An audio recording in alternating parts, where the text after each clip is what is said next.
Hello friends, welcome back to JN talks. ఈ రోజు వచ్చేసి మరికొత్త రెసిపీతో మీ ముందుకు వచ్చేసాను. సో ఈ రోజు వచ్చేసి వెజ్ మంచూరియా చేస్తున్నాను. సో ఫస్ట్ ఆఫ్ ఆల్ మనం వెజ్ మంచూరియాకి క్యారెట్ ఇంకా క్యాబేజ్ మంచిగా తురుముకోవాలన్నమాట సన్నగా. సో తురుముకున్నాక ఉప్పు, కారం, పసుపు అవన్నీ ఇంగ్రీడియంట్స్ మాత్రం వేసేసుకోవాలి. సో అలా వేసుకున్నాక కొంచెం మంచి కలుపుకున్నాక మనమైతే ఇందులో బియ్యం పిండి ఇంకొంచెం కార్న్ఫ్లవర్ అనేది వేసేసుకోవాలి. అలా 5-10 మినిట్స్ పక్కకైతే పెట్టేసుకోవాలి మంచి కలిపేసి. ఇంకా మనమైతే కొంచెం ఒక డిష్లో మాత్రం ఇంకా మనం ఆయిల్ పోసేసుకొని ఇంకా డీప్ ఫ్రైకి మాత్రం రెడీ చేయాలంటే చూసేయండి ఫ్రెండ్స్ ఎలా చేస్తున్నాము.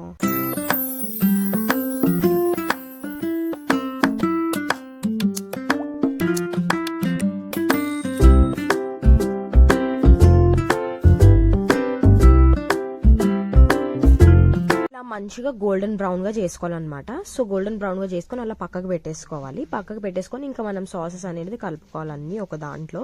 సో మీ దగ్గర ఏ సాసెస్ ఉన్నా ఓకే. నా దగ్గర అయితే సోయా, చిల్లీ, వెనిగర్ ఉందన్నమాట. సో దాంతో నేను కలుపుకొని మంచిగా అందులో గార్లిక్ వేసాను. కొంచెం గార్లిక్ వేసి మంచిగా కలిపేసి అలాగే మనము క్యాప్సికమ్, ఏ క్యాప్సికమ్ అయినా ఓకే, క్యాప్సికమ్ ఇంకా ఆనియన్ మంచిగా కట్ చేసేసుకొని అవన్నీ సైడ్కి పెట్టేసుకోవాలన్నమాట.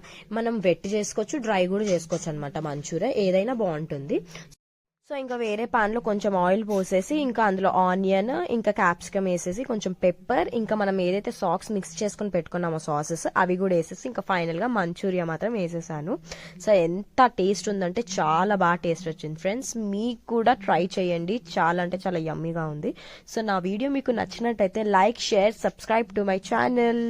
Bye everyone.